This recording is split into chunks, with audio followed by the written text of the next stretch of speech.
अस्सलाम वालेकुम my good friends. आज का न्यू पार्ट लेकर आ चुकी हूँ, तो चलिए आज का न्यू पार्ट स्टार्ट करते हैं।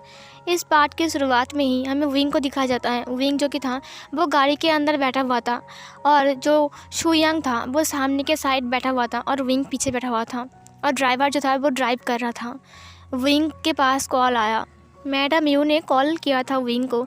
विंग ने कहा, मॉम क्या बात है? मैडम यू ने कहा, विंग बेटा तुम घर क्यों नहीं आए अभी तक? तुम्हें कहा था ना कि आज हम चैंग की रिश्ता लेकर वहाँ पर जा रहे हैं। विंग ने कहा, मॉम आप चले जाइए, मुझे लेट हो जाएगा। मैडम यू ने कहा, क्यों बेटा तुम नहीं आ रहे हो? विंग ने कहा, मॉम आप मुझे लोकेशन भेज दीजिए, मैं आ जाऊँगा। मुझे आने में थोड़ा देर हो जाएगी मॉम प्लीज़। फिर मैडम यू ने कहा, ओके बेटा तुम आ जाना, ठीक है, हम लान हाउस जा रहे हैं। विंग ने कहा, ओके मॉम। दरअसल आज जियांग चैंग के साथ चैन के शादी के बारे में बात करने के लिए मैडम यू, जियांग फेंगमियान और जियांग चैंग सब लोग मिलकर ना लान हाउस जा रहे थे, इसीलिए मैडम यू ने विंग को कॉल लगाया था। इधर जो वांग जी था वो तो बेचारा रो रहा था। सारे अल्फाज उसके ऊपर हंस रहे थे और सारे अल्फाज उसे बहुत ही गंदी नज़र से देख रहे थे। वांग जी जो कि था वो अपने दोनों पैरों को पकड़ते हुए कहा, प्लीज़ मुझे छोड़ दो, मुझे जाने दो, आज मुझे घर जाना है, ज़रूरी काम है घर में गेस्ट आने वाले हैं, प्लीज़ मुझे जाने दो प्लीज़। वैन जाऊँ, मैं तुम्हारा हाथ पकड़ता हूँ, तुम्हारा पैर पकड़ता हूँ। वैन जाने कहा, जानू मुझे माफ़ कर दो, लेकिन मैं तुम्हें जाने नहीं दे सकता हूँ ना। तुम्हें याद है तुमने मेरे इस गाल में थप्पड़ मारा था, मुझे कितना दर्द हुआ था। मैं तुम्हें उससे भी 100 गुना 1000 गुना ज़्यादा दर्द देने वाला हूँ। सिर्फ मैं नहीं, ये सब मिलकर देंगे तुम्हें इन सब को झेलना पड़ेगा, तुम्हारी बॉडी तुम्हें सर्व करना पड़ेगा इन सब को। वांग जी ने कहा, प्लीज़ मुझे जाने दो, मैंने क्या बिगाड़ा है तुम्हारा, प्लीज़ जाने दो मुझे। वैन चाओ ने कहा, जाने दो और तुम्हें, ये बोलकर वैन चाओ खड़ा हो गया और वांग जी को उसकी पैर से लात मारा। वांग जी जो कि था वो ज़मीन में धड़ाम से गिर गया और वो लेट गया और वैन चाओ ने अपने कोट के बटन को खोलते हुए कहा, रेडी हो जाओ। लान वांग जी, मुझे रिजेक्ट करने का नतीजा अब तुम्हें भुगतना पड़ेगा। वांग जी जो कि था अपने दोनों हाथों को जोड़कर बस रोए जा रहा था और वैन चाओ उसे देखकर इबल स्माइल के साथ अपने कोट के बटन को खोलते हुए ज़ोर ज़ोर से हंस रहा था। विंग जो कि था वो गाड़ी के अंदर था, वो अपने फ़ोन चला रहा था और शुयांग उससे बात कर रहा था। शुयांग ने कहा, एक बात बताओ सर, वांग जी को आपके ऊपर गलतफहमी हो गई है, आप उसे सच बताते क्यों नहीं हो? विंग ने कहा, नहीं। विंग को वांग जी के बारे में बहुत याद आ रहा था। विंग ने कहा, अच्छा हुआ कि उसे गलतफहमी हो गई है, अच्छा हुआ कि वो मुझसे दूर चला जाएगा। मैं नहीं चाहता हूँ कि मेरी वजह से उसकी लाइफ फेल हो जाए, मैं नहीं चाहता हूँ उसकी लाइफ डिस्ट्रॉय हो जाए सिर्फ मेरी वजह से। शुयांग ने कहा, आप ऐसा क्यों सोचते हो, ऐसा कुछ नहीं होगा, आपको बस ऐसा लगता है। विंग ने कहा, बस करो। वांग जी की याद विंग को बहुत आ रही थी। उसने कहा अपने माइंड में, अच्छा ही हुआ, जो होता है अच्छे के लिए होता है, अच्छा हुआ कि तुम मुझे गलत समझते हो, तुम मुझसे दूर हो जाओ, तुम मुझे भूल जाओ लैनजन, तुम्हारी लाइफ में तुम्हें ज़रूर कोई अच्छा मिलेगा। वांग जी की याद बहुत आ रही थी। विंग को अच्छा नहीं लग रहा था। विंग ने बाहर के नज़ारा को देखा, जंगल की तरफ। उसके बाद उसने अपनी गाड़ी के कांच को डाउन किया। विंडो को ओपन करने के बाद ताज़ी हवा जो था जंगल से बहते हुए गाड़ी के अंदर आ रहा था। शुयांग ने कहा, बॉस एसी ऑन है, अपनी खिड़की क्यों खोला? विंग ने कहा, बस ऐसे ही। शुयांग ने कहा, ओ अच्छा। विंग ने कहा, कितनी ताज़ी हवा है ना। चांद की रोशनी जंगल के ऊपर गिर रही थी और जंगल बहुत खूबसूरत लग रहा था। शुयांग ने कहा, बॉस आप विंडो को बंद कर लीजिए, ठंड लग जाएगी आपको, ये हवा बिल्कुल भी अच्छी बात नहीं है।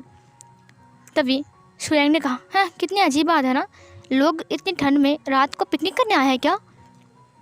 विंग ने कहा, क्या मतलब है तुम्हारा? शुयांग ने कहा, वो देखिए, वो वहाँ पर आग जल रही है हमारे सामने, थोड़ा सा दूर है लेकिन आग की रोशनी दिखाई दे रही है, लगता है कुछ आदिवासी लोग होंगे क्या, लेकिन इस जंगल में तो ऐसा कुछ नहीं रहता है, और तो और यहाँ पर तो कोई आता जाता भी नहीं है, वहाँ पर आग क्यों जल रहा है?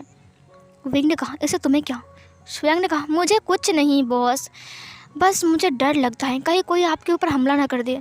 विंग ने कहा, और मैं मर जाऊँगा। शुयांग ने कहा, बॉस मैंने ऐसा नहीं कहा। विंग ने कहा, इस वजह से ही मैं वांग जी से दूर हूँ, समझी। श्रेयांग ने कहा ऐसा कुछ नहीं होगा, हमारे पीछे 50 गाड़ियाँ आ रही हैं, समझे। विंग ने कहा फिर वो लोग आगे जाने लगते हैं। इधर जो वांग जी था वो अपनी पैरों को लेकर पीछे की तरफ खिसक रहा था। उसने कहा वन जाओ, नहीं प्लीज़ ऐसा मत करो, मेरी ज़िंदगी बर्बाद मत करो, वन जाओ, तुम्हें ऐसे क्या मिलेगा, मुझे माफ़ कर दो, मैंने जो कुछ भी किया वो गलत था, मुझे तुम्हें थप्पड़ नहीं मारना चाहिए था, मुझे माफ़ कर दो वन जाओ, प्लीज़ वन जाओ। वन जाओ ने अपने कोट को खोल दिया। उसने कहा क्यों, तब तुम शेर बन रहे थे ना, जब तुमने मुझे थप्पड़ मारा था, तुम्हें याद है। लान वांग जी ने कहा प्लीज़ मुझे जाने दो, प्लीज़ जाने दो मुझे। वांग जी जो कि था वो खिसकते हुए पीछे की साइड जा रहा था। वैन चाओ ने कहा जाने दो, और तुम्हें। और फिर इधर जो विंग था, विंग ने कहा वहाँ पर इतने सारे लोग क्यों हैं, खड़े होकर क्या कर रहे हैं वो लोग। शुयांग ने कहा मुझे क्या पता बॉस, वैसे भी वो हमसे बहुत दूर है, इसीलिए समझ में नहीं आ रहा है। मुझे लगता है कि वो लोग आग जलाकर झिंका लाला हूँ कर रहे हैं। विंग ने कहा शट अप, और फिर शुयांग चुप हो गया। तभी विंग ने उस आग की तरफ देखा तो उसे दिखाई दिया वो बहुत सारे लोग थे और तकरीबन 8-9 लोग वहाँ पर खड़े थे। विंग ने कहा वाह क्या है, गाड़ी रोको। फिर ड्राइवर ने गाड़ी को स्टॉप किया। फिर विंग ने कहा वहाँ पर क्या चल रहा है। इधर जो वांग जी था वो रो रहा था। वैन चाओ उसकी एक टांग को पकड़ता है और खींचता है, जिसकी वजह से वांग जी ने कहा प्लीज़ ऐसा मत करो प्लीज़। वैन चाओ ने कहा तुम्हें यहाँ पर बचाने वाला कोई नहीं है हनी, ये सब करना बंद करो और मेरे क्लोज आओ, हम दोनों पूरी रात एक दूसरे को प्यार करने वाले हैं।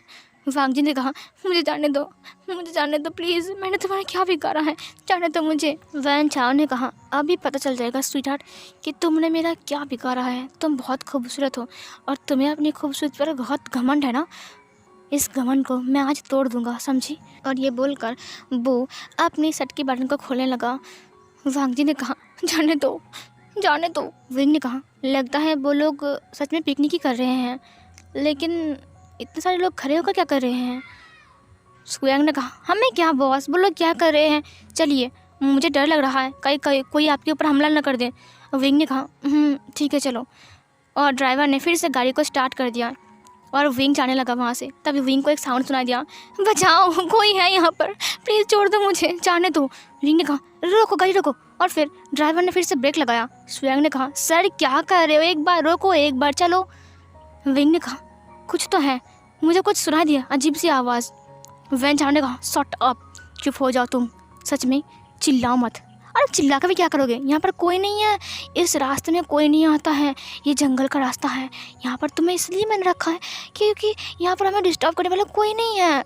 वांग जी, वैन चाओ की शर्ट खुली हुई थी, लेकिन वैन चाओ ने शर्ट को अपनी बॉडी से निकाला नहीं था और वो वांग जी के ऊपर आने लगा। वांग जी ने कहा छोड़ दो मुझे, छोड़ दो, कोई है यहाँ पर, कोई है, please help me. Wen Chao please leave me, मुझे जाने दो please, don't do this. Wen Chao तुम गलत कर रहे हो, वैन चाओ प्लीज़ जाने दो मुझे। उसने कहा कोई है, हेल्प मी, कोई है यहाँ पर। वैन चाओ ने उसके हाथ को पकड़ के मरोड़ दिया। उसने कहा चुप रहो। वांग जी ने कहा छोड़ो मुझे, मेरे हाथों को छोड़ो। ड्राइवर ने बस गाड़ी स्टार्ट ही किया था, लेकिन विंग को फिर से ये साउंड सुनाई दिया।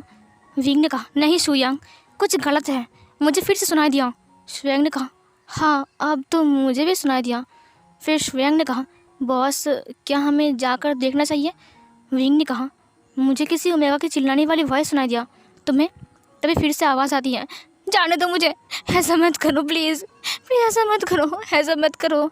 वैन चाओ अब की था वो वांग जी की कॉलर को पकड़ के अपनी तरफ खींच रहा था और वांग जी की जो हाथ का साइड था वो शर्ट था, उसने उसे फाड़ दिया था और वांग जी का जो एक हाथ था वो बाहर आ गया था। वैन चाओ ने कहा कोई फ़ायदा नहीं चिल्लाने का, यहाँ पर कोई नहीं आएगा डार्लिंग, चलो किस करते हैं, तुम्हारा लिप्स कब से मैं इसे टेस्ट करने के लिए तड़प रहा था। और फिर ये बोलकर वैन चाओ ने वांग जी की चिन को पकड़ लिया टाइटली। वांग जी ने कहा छोड़ो मुझे, प्लीज़ छोड़ दो मुझे। और वैन चाओ ने उसके चिन को पकड़ के टाइटली अपनी तरफ उठाता है और वैन चाओ वांग जी की जो कॉलर का बटन था उसे खोलते हुए कहा सुकून, तुम्हें डिस्ट्रॉय करके मुझे सुकून मिलेगा वांग जी, घमंडी कहीं के, बहुत घमंड था ना तुम्हें तुम्हारी ब्यूटी पर, मैं आज इसे बर्बाद कर दूंगा, समझे। ये बोलकर वो वांग जी को बहुत टाइटली पकड़ लेता है। वांग जी ने अपनी आंखें बंद कर लिया। उसने कहा, ये क्या हो रहा है मेरी लाइफ में, क्यों क्यों ऐसा हो रहा है। उसकी आंखों में आंसू बह रहे थे। उसने कहा, बस सब खत्म हो गया, कुछ भी नहीं बचा, सब खत्म हो गया। और वैन चाओ ये बोलकर वो वांग जी के लिप्स की तरफ बढ़ने लगता है। वैन चाओ वांग जी के लिप्स पर किस करने वाला था कि तभी वैन चाओ के सिर को किसी ने लात मार दिया। वैन चाओ जो कि था वो एक पेड़ से टकरा जाता है और उसकी पीठ पर बहुत ज़ोर से लगता है और वैन चाओ ज़ोर से चिल्लाता है। उसने कहा, हाउ डेयर यू। और फिर उसने आगे देखा, वहाँ पर विंग खड़ा था और विंग बहुत गुस्से में वैन चाओ को देख रहा था। विंग पूरा काले सूट में था और विंग किसी हीरो से कम नहीं लग रहा था। विंग को देखकर वैन चाओ जैसे कि एक बार के लिए थमसा गया। उसने कहा, हे कौन हो तुम, who are you, what the hell, तुम्हारी हिम्मत कैसे हुई, तुमने मुझे लात मारा, तुम्हें पता भी है कि मैं कौन हूँ, हाँ, देखो तुम्हारा क्या हाल करता हूँ। फिर इधर शुयांग आ गया। उसने कहा, ज़्यादा उछलो मत, कुछ नहीं कर सकते हो तुम। विंग ने वांग जी की तरफ देखा। वांग जी जो कि था रो रहा था। उसने अपनी आंखें खोला और विंग को देखा। उसकी आंखों में बहुत आंसू थे। विंग ने जल्दी से अपनी कोट को निकाला और वांग जी को पहना दिया। वांग जी की जो लिप्स था वो कट गया था। एक्सीडेंट होने की वजह से उसका जो हेड था वहाँ से ब्लड निकल रहा था। ये देखकर विंग को बहुत गुस्सा आ गया। विंग ने बहुत गुस्से से वैन चाओ की तरफ देखा। वहाँ पर बहुत सारे लोग आ गए जो कि विंग के आदमी थे। विंग ने वांग जी को ऊपर उठाया। वांग जी बहुत थका हुआ था और वो लड़खड़ा रहा था। शुयांग ने वांग जी को पकड़ते हुए कहा, तुम ठीक तो हो ना दोस्त। वांग जी ने कहा, शुक्रिया। फिर विंग अपनी वॉच को खोलते हुए कहा, शुयांग इसे पकड़ो।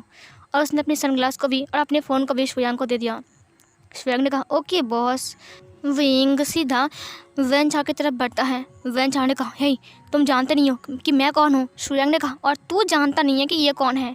वैन चाओ ने कहा, अगर तुम मेरे ऊपर हाथ उठाओगे ना तो देखना मेरे पापा तुम्हें ख़त्म कर देंगे। मेरे पापा इस शहर का चेयरमैन है, ठीक है, तो दूर रहो मुझसे, समझे।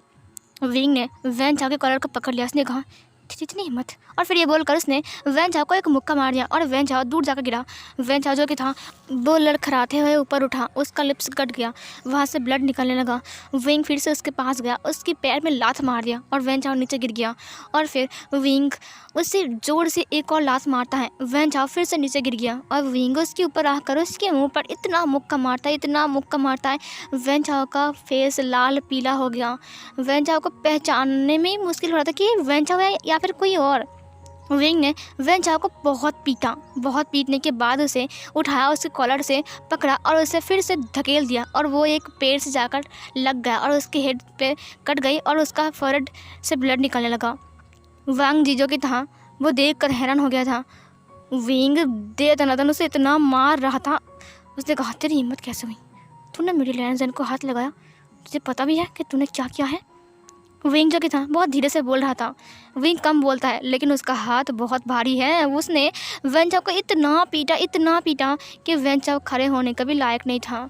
फिर उसने अपने आदमियों को बुलाया। उसके आदमी ने कहा, यस सर। फिर विंग ने कहा, इसे ले आओ। और फिर वो लोग वैन चाओ को लेकर आया और वो सारे अल्फाज। और फिर विंग ने कहा, इन्हें पेड़ों से बांध दो। और फिर उन लोगों ने रस्सी लाकर वैन चाओ को बांध दिया और उनके सारे दोस्तों को भी, जितने सारे लोग वहाँ पर थे, वैन जूलियो को भी। और फिर विंग ने कहा, इनके सारे कपड़े उतार दो। और फिर उनके सारे कपड़े को विंग के आदमियों ने उतार दिया। वो लोग पूरा नेकेड हो चुके थे। वांग जी ने अपनी आंखें बंद कर लिया था और वो दूसरी तरफ घूम गया था। शुयांग ने कहा, स्माइल प्लीज़, हंसो ज़रा हंसो। और फिर ये बोलकर उसने उन लोगों की फ़ोटो खींच लिया। वैन चाओ जो कि था बहुत गुस्से में विंग से कहा, तुझे पता नहीं है कि मैं कौन हूँ, इसीलिए तूने मुझसे पंगा लेकर बहुत गलत कर दिया है। अब तुझे पता चलेगा कि मैं असल में कौन हूँ। फिर इधर शुयांग ने कहा, तुझे पता है ये कौन है। छोड़ भी, तुझे पता कर भी क्या फ़ायदा, बकवास लोग कहीं के। बॉस चलिए यहाँ से, हाँ इनके भी क्या मुँह लगना। और फिर विंग ने कहा, इनके कपड़े जला दो। फिर वैन चाओ ने कहा, नहीं ऐसा मत करो, क्या हम ऐसा लेकर घर जाएंगे। विंग ने कहा, इसकी कपड़े और इनके सारे दोस्तों के कपड़े जला दो। फिर विंग के लोगों ने वैन चाओ की और उनके सारे साथियों के कपड़े को लेकर आग में जला दिया। और फिर ये बोलकर वो लोग पीछे मुड़ गए। विंग ने कहा, चलो। और शुयांग ने कहा, बाय बाय, अगर ज़िंदा रहे ना तो हम फिर मिलेंगे, बाय बाय। और फिर ये बोलकर वो जाने लगता है। विंग ने कहा, लैंसन तुम ठीक तो हो ना। लान वांग जी ने कहा, विंग। और फिर लान वांग जी बेहोश हो गया। विंग ने उसे पकड़ लिया और उसे अपनी बाहों में उठा लिया और फिर उठाकर वो उसे अपनी गाड़ी के पास ले गया। शुयांग ने कहा, अब मैं खोलता हूँ। शुयांग ने गाड़ी के गेट को खोला और विंग वांग जी को लेकर गाड़ी के अंदर आ गया। गाड़ी के अंदर बैठने के बाद शुयांग ने कहा, अच्छा हुआ कि हम यहीं से गुजर रहे थे, वरना क्या होता। मुझे तो सोच कर डर लग रहा है। ये कितना मासूम है ना, ये बड़ा डेंजर दिखता है, लेकिन इसके सामने देखो कितना गिड़गिड़ा रहा था। विंग ने कहा, बुद्धू कहीं के, वहाँ पर वो अकेला ओमेगा था, वहाँ पर 10 अल्फा थे। तुम पागल हो क्या शुयांग? शुयांग ने कहा, हाँ मैं तो भूल ही गया, हर अल्फा आप जैसा थोड़ी ना होता है, आप तो अलग हो। विंग ने कहा, चुप रहो। शुयांग चुप हो गया। विंग ने वांग जी की फेस की तरफ देखा। वांग जी का फेस बहुत मासूम लग रहा था। उसके फेस पर हर जगह पर ब्लड लगी हुई थी, उसके सिर के पास, उसकी आंखों के पास, उसकी होंठों के पास। विंग ने अपनी रुमाल को बाहर निकाला और उसे अच्छे से क्लीन करने लगता है। सीन कट होती हैं, हमें लान हाउस को देखा जाता है, जहाँ पर Jiang Fengmian, Jiang Cheng and madam Yu सब लोग बैठे हुए थे और मिसेस लान और लैन चरन के साथ बात कर रहे थे। वहाँ पर सिचैन भी बैठा हुआ था। बार बार जियांग चैंग जो कि था वो सिचैन को देख रहा था। फिर मैडम यू ने कहा, एक काम करते हैं, बच्चों तुम लोग जाओ आपस में बात कर लो, हम तब तक बात करते हैं, क्यों है ना मिसेस लान? मिसेस लान ने कहा, हाँ हाँ ज़रूर, जाओ ना सिचैन बेटा, जाओ जाकर तुम्हें इन्हें अपना कमरा दिखाओ। हाँ जाओ बात करो तुम दोनों साथ में। हाँ आजकल के बच्चे भी ना साथ में बात करना चाहिए शादी से पहले, क्या कहते हो आप? मैडम लाल ने कहा, मुझे पता ही नहीं था कि मेरा बेटा सुपर रुस्तम निकलेगा। वो तो इससे प्यार भी करता है, और दोनों जब प्यार करते हैं एक दूसरे से तो हमें क्या प्रॉब्लम है? मुझे तो कोई प्रॉब्लम नहीं है, और वैसे भी आपका बेटा है बहुत प्यारा। फिर सिचैन ने उन्हें ग्रीट किया और फिर वो जियांग चैंग के साथ चला गया बात करने के लिए। इधर लान हाउस के सामने विंग का गाड़ी आता है। विंग की गाड़ी की साउंड सुनकर मैडम यू ने जियांग फेंगमैन को कहा, लगता है विंग आ चुका है, मैंने उसे लोकेशन भेज दिया था। विंग ने वांग जी को अपनी बाहों में उठा लिया। शुयांग ने कहा, सर मैं कोई हेल्प करूं? विंग ने कहा, कोई ज़रूरत नहीं है। और फिर ये बोलकर विंग उसे अंदर लेकर आता है। जब सब लोग ये नज़ारा देखता है, सब लोग हैरान थे। मैडम यू ने कहा, विंग बेटा ये क्या हो गया है? तुम इसे, ये तो वही ओमेगा है ना जो उस दिन सड़क पर। तभी मिसेस लान ने कहा कि क्या हुआ है इसे, ये ठीक तो है ना? तभी विंग ने कहा, वो दरअसल बात ऐसे कि। तभी शुयांग ने कहा, कुछ नहीं हुआ है, बस एक्सीडेंट हो गया था, ये आ रहा था और इसे गाड़ी ने ठोक दिया। अच्छा हुआ कि हम वहाँ पर आ चुके थे, नहीं तो ये सड़क पर गिरा हुआ रहता। हमने इसे उठाकर लेकर आया। मुझे पता नहीं था कि यही घर पे आप भी आए हो। मैडम, मिसेस लान ने कहा, एक्सीडेंट? लैन चरन ने कहा, हे क्या एक्सीडेंट? वो ठीक तो है ना, कुछ हुआ तो नहीं है ना उसे? विंग ने कहा, कुछ खास नहीं हुआ है, बस इसकी हेड कट गया है और इसका लिप्स कट गया है और हाथ पैर में थोड़ा चोट आया है। मैडम यू ने कहा, ओह ये कितना प्यारा है और इसे चोट आ गया। अब विंग बेटा तुम इसे संभाल कर ले जाओ। अब इसका रूम किधर है, आप बोल दीजिए। शुयांग ने कहा, हाँ हाँ मुझे बोल दीजिए ना, मैं सर को ले जाता हूँ। मिसेस लान ने कहा, ऊपर है, इसका रूम ऊपर है। विंग ने कहा, फिर वांग जी को लेकर विंग ऊपर चला गया। उसने वांग जी को बेड पर लेटा दिया और फिर उसने ब्लैंकेट से कवर किया और उसने कहा, शुयांग एक काम करो, इसकी शर्ट मैं। शुयांग ने कहा, आप चेंज कर दीजिए, मैं नहीं कर पाऊँगा ये सब कुछ। और फिर ये बोलकर शुयांग चला गया नीचे। विंग ने कहा, शुयांग मैं एक अल्फा हूँ। शुयांग ने कहा, मैं आपको क्या ओमेगा देखता हूँ, वो मुझे नहीं करना ये सब कुछ, वैसे भी वो आपसे प्यार करता है, आप करो, मैं क्या करूँगा। फिर ये बोलकर शुयांग चला गया नीचे। फिर मिसेस लान ने कहा, क्या हुआ बेटा? शुयांग ने कहा, गर्म पानी मिलेगा? उसने कहा, हाँ हाँ मिलेगा, रुको मैं करके देता हूँ, ठीक है अभी। शुयांग ने कहा, हाँ ओके। लंचरन ने कहा, वो अभी कैसा है? फिर शुयांग ने कहा, कुछ नहीं हुआ है, बस उसके हेड पर बॉस दवा लगा देंगे, उसके बाद ठीक हो जाएगा, देखना ओके। इधर विंग जो कि था वो बस सोच रहा था कि इसके कपड़े में कैसे बदलूँ, मैं एक अल्फा हूँ, मैं इसके सेट को कैसे खोल सकता हूँ। विंग ने पहले अपनी कोट को हटाया। वांग जी का एक हाथ जो कि था सट के फट जाने की वजह से उसका दिखाई दे रहा था। विंग ने अपनी आंखों को बंद करते हुए कहा, ओह माय गॉड। फिर उसने कबर्ड से कपड़े को निकाला, उसने एक वाइट कलर के शर्ट को निकाला और फिर वांग जी के शर्ट को निकालने लगा। फिर वो वांग जी के शर्ट को निकाल देता है और उसके बाद आंखें बंद करके ही वो वांग जी के शर्ट को पहना देता है। फिर वहाँ पर शुयांग आता है गर्म पानी लेकर। विंग ने गर्म पानी से उसकी ब्लड को अच्छे से क्लीन किया, कट जहाँ पर कट लग गई थी। फिर उसने दवा लगा दिया। मैडम म्यू ने मिसेस लान को कहा, ये मेरा बेटा वी वुशियन और वो उसका नाम जियांग चैंग है, आपको तो पता ही है ना। फिर मिसेस लान ने कहा, आपके दोनों बेटे ही बहुत हैंडसम हैं। मैडम यू ने कहा, हाँ, वो तो है। फिर इधर शुयांग ने कहा, हो गया है। फिर इधर शुयांग नीचे आ गया था। मैडम यू ने कहा, विंग कहाँ है? शुयांग ने कहा, बॉस वो तो दवा लगा रहे हैं, चिंता मत कीजिए, बस दवा लगा कर ही नीचे आ जाएंगे। वो बाहर चला गया। शुयांग ने साओ सिंह को कॉल लगाया और उसे सब कुछ बताया। साओ सिंह जो कि था ये सुनकर हैरान था, उसकी आंखों में आंसू आ गए थे। उसने कहा, ओ माय गॉड, उसे कुछ हुआ तो नहीं ना? शुयांग ने कहा, नहीं, थैंक गॉड कि हम उस टाइम वहाँ पर पहुँच गए थे, नहीं तो पता नहीं क्या हो जाता। तुम क्या कर रहे हो? साओ सिंह ने कहा, मैं पढ़ाई कर रहा हूँ, तुम्हें पता है ना सामने मेरा एग्ज़ाम है। शुयांग ने कहा, हाँ मुझे पता है, अच्छे से पढ़ाई करो, ठीक है। शुयांग ने कहा, सुनो तुम एक काम करना, कल वांग जी से एक बार मिलने आना, ठीक है। मुझे लगता है कि उसको इस वक्त तुम्हारी बहुत ज़रूरत है। साओ सिंह ने कहा, हाँ मैं उसे मिलने ज़रूर आऊँगा, तुम अपना ध्यान रखना, ठीक है, और ध्यान से घर जाना। शुयांग ने कहा, ओके। और फिर ये बोलकर उसने कॉल को कट कर दिया। इधर जो सिचैन था उसे कुछ समझ में नहीं आ रहा था कि बाहर क्या हो रहा है। वो बस जियांग चैंग के साथ बात कर रहा था। जियांग चैंग और सिचैन एक दूसरे को किस भी कर रहे थे। जब वो लोग बातें करके बाहर आए तब लैन चरण ने बताया, सिचैन तोड़कर वांग जी के पास आने लगा। इधर जो वांग जी था उसने विंग के हाथ को पकड़ लिया। जब विंग जाने वाला था नीचे, वांग जी ने कहा, मॉम मुझे छोड़कर मत चाहिए। डैड प्लीज़ मुझे छोड़कर मत चाहिए। मॉम डैड ये लोग मुझे मार डालेंगे। नहीं, मुझे छूना मत, मुझे छोड़ दो, जाने दो मुझे। विंग ने वांग जी की तरफ देखा। उसकी आंखों में वांग जी सो रहा था। वह अपने सिर को इधर उधर हिला रहा था। उसने विंग के हाथ को पकड़ के रखा था। उसने कहा, लैंजन, और विंग बैठ गया वांग जी के पास। उसने कहा, लैंजन तुम ठीक तो हो ना? लान वांग जी ने कहा, नहीं, ये लोग मुझे मार डालेंगे। नहीं, मुझे छो मत, प्लीज़ मुझे छो मत, प्लीज़ मुझे खुद मत करो, छोड़ दो मुझे, जाने दो प्लीज़। विंग ने कहा, लैंजन मैं ही पड़ी हूँ, तुम्हारे पास कोई नहीं आएगा लैंजन, तुम्हें कोई नहीं छुएगा लैंजन। लान वांग जी ने तुरंत उठकर बैठ गया। लान वांग जी ने कहा, नहीं प्लीज़ मुझे मत छो, मुझे मत छुओ। ये बोलकर वो अपने दोनों हाथों से अपनी बॉडी को पकड़ने लगता है। विंग ने कहा, लैंजन कोई नहीं है यहाँ पर, कुछ भी नहीं है, तुम्हें कोई नहीं छू रहा है। वांग जी ने विंग की तरफ देखा। वो विंग को तुरंत हक कर लिया। उसने कहा, मुझे बचा लो, मुझे बचा लो, वो लोग मुझे वो लोग बहुत गंदे हैं, वो लोग मुझे टच कर रहे, मुझे बहुत डर लग रहा है। विंग ने कहा, लैंजन कोई नहीं यहाँ पर। लान वांग जी को विंग ने पहली बार हक किया। विंग ने लान वांग जी के बालों को सहलाते हुए कहा, कुछ नहीं होगा तुम्हें, मैं हूँ ना, तुम्हें कोई टच नहीं करेगा। वांग जी शांत हो जाओ, यहाँ पर कोई नहीं है। वांग जी ने कहा, वो लोग कितने गंदे थे, वो लोगों ने मेरे शर्ट को। और तभी उसने अपने कपड़े को देखा।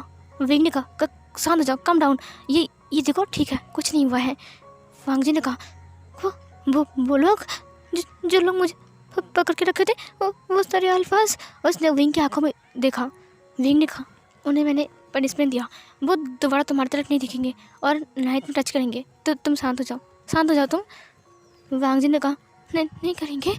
विंग ने कहा, नहीं करेंगे, यहाँ पर सो जाओ। उसने वांग जी को धीरे से सुला दिया। वांग जी ने कहा, मुझे डर लग रहा है। विंग ने कहा, मैं हूँ ना यहाँ पर, तुम सो जाओ, ठीक है, आंखें बंद करो, आंखें बंद करो। वांग जी ने कहा, तो तुम नहीं जाओगे ना?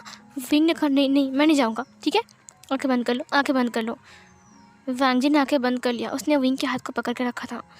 विंग ने अपने एक हाथ से वांग जी के ऊपर ब्लैंकेट से कवर किया और उसने वांग जी के बालों को सहलाया। तभी वहाँ पर सिचैन आ गया। उसने कहा, वांग जी। तभी विंग ने कहा, चुप हो जाओ।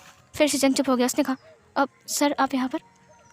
वांग जी अभी सो रहा है, उसकी तबीयत ख़राब है, अब उसे सदमा लगा है और वो कुछ अजीब बातें भी कर रहा है। एक्सीडेंट की वजह से शायद ऐसा हुआ है, इसे अभी आराम करने दो, ठीक है।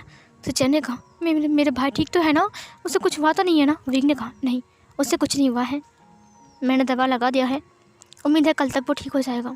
सिचैन ने कहा, थैंक गॉड, बस आज की रात उसे आराम करने दो। सिचैन ने कहा, हाँ ओके। विंग ने कहा, तुम बाहर चलो। सिचैन ने कहा, ओके सर। सिचैन बाहर चला गया। विंग ने धीरे से अपने हाथों को छुड़ाया। वांग जी ने कहा, मुझे छोड़कर मत जाओ, मुझे छोड़कर मत जाओ। विंग ने कहा तुम आराम करो लैंसन, गुड नाइट। ये बोलकर वो उस रूम की लाइट को ऑफ करता है और फ़ोन नीचे आता है। सब लोगों ने पूछा वांग जी कैसा है। विंग ने कहा वो अभी ठीक है, उसे आराम करने दीजिए, वो सो रहा है, उसे डिस्टर्ब मत कीजिएगा। मिसेस ला ने कहा हाँ हाँ हम उसे डिस्टर्ब नहीं करेंगे। लैंचर ने कहा उसे कुछ ज़्यादा कुछ तो नहीं हुआ है ना। विंग ने कहा नहीं कुछ नहीं हुआ है, वो बिल्कुल ठीक है, बस चोट आई है हाथ और पैर में, अगर वो पूरी रात आराम करेगा तो आई होप कि कल तक वो ठीक हो जाएगा। मैडम ने कहा हाँ थैंक गॉड, कितना प्यारा बच्चा है वो। अच्छा हुआ कि विंग तुम उसे घर लेकर आ गए। विंग ने कहा फिर सब लोग एक दूसरे से बात करते हैं, उसके बाद डिनर करते हैं। फिर चैन की और चैन की शादी की बात होती है। उसके बाद मैडम ने कहा एक काम कीजिए, कल आप हमारे घर आ जाइए, हम आपको लंच में इनवाइट करते हैं, ठीक है। एक काम कीजिए, शादी होने से पहले आप एक बार देख लीजिए। मिसेस ला ने कहा हाँ हाँ ज़रूर, हम ज़रूर आएंगे। फिर डिनर ख़त्म होने के बाद वो लोग एक दूसरे को गुड नाइट बोल कर चले जाते हैं। विंग ने कहा मॉम मैं घर नहीं जा पाऊँगा। मैडम ने कहा तुम घर क्यों नहीं जा पाओगे। विंग ने कहा कल मेरा रेट आने वाला है। ये सुनकर मैडम ने कहा ओह तो तुम वी मेंशन में जा रहे हो। विंग ने कहा हाँ मॉम। मैडम ने कहा अपना ध्यान रखना बेटा, ठीक है। विंग ने कहा हाँ मॉम मैं ध्यान रखूँगा, बाय मॉम। ये बोलकर विंग चला गया। मैडम ने कहा गुड नाइट बेटा। फिर वो लोग अलग होते हैं। विंग जाता है वी मेंशन क्योंकि उसका अल्फ़ा रेट आने वाला है और अल्फ़ा रेट के दौरान वो वी मेंशन में रहता है। और इधर जो जियांग चैन था वो अपनी मॉम के साथ घर आ गया था। वो बहुत खुश था क्योंकि अगले दिन सी चैन उसकी फैमिली के साथ उसके घर आने वाला है। सो गाइस ये वाला पार्ट यहीं पर ही एंड होती है। आई होप कि आपको ये वाला पार्ट पसंद आया होगा। तो चलिए 5 कमेंट पढ़ते हैं। तो फर्स्ट कमेंट है वांग जी ने तो अपने पैरों पर ही कुल्हाड़ी मार लिया, I love jealous wing. Thank you so much इतने प्यारे कमेंट करने के लिए। नेक्स्ट कमेंट है very beautiful story, thank you so much dear. Next comment है ये स्टोरी बहुत अच्छी है, ये स्टोरी रोज़ जल्दी डाला करो दीदी। यस डियर मैं कोशिश करूँगी। थैंक यू सो मच इतना प्यारा कमेंट करने के लिए। नेक्स्ट कमेंट है प्लीज़ नेक्स्ट पार्ट, और ये पार्ट बहुत अच्छा था, nice. Thank you so much dear इतने प्यारे कमेंट करने के लिए। नेक्स्ट कमेंट है वेन चाओ जंगल में मंगल करना चाहता है बट विंग जंगल में आग लगा देगा, अगर वांग जी को कोई टच किया तो बेचारा वेन चाओ। Nice part. नेक्स्ट पार्ट जल्दी लाना दी। Good night and have sweet dreams, take care. Thank you so much dear, good night इतना प्यारा कमेंट करने के लिए आपको दिल से थैंक यू। सो गाइज मिलती हूँ एक और न्यू पार्ट लेकर, तब तक के लिए बाय बाय।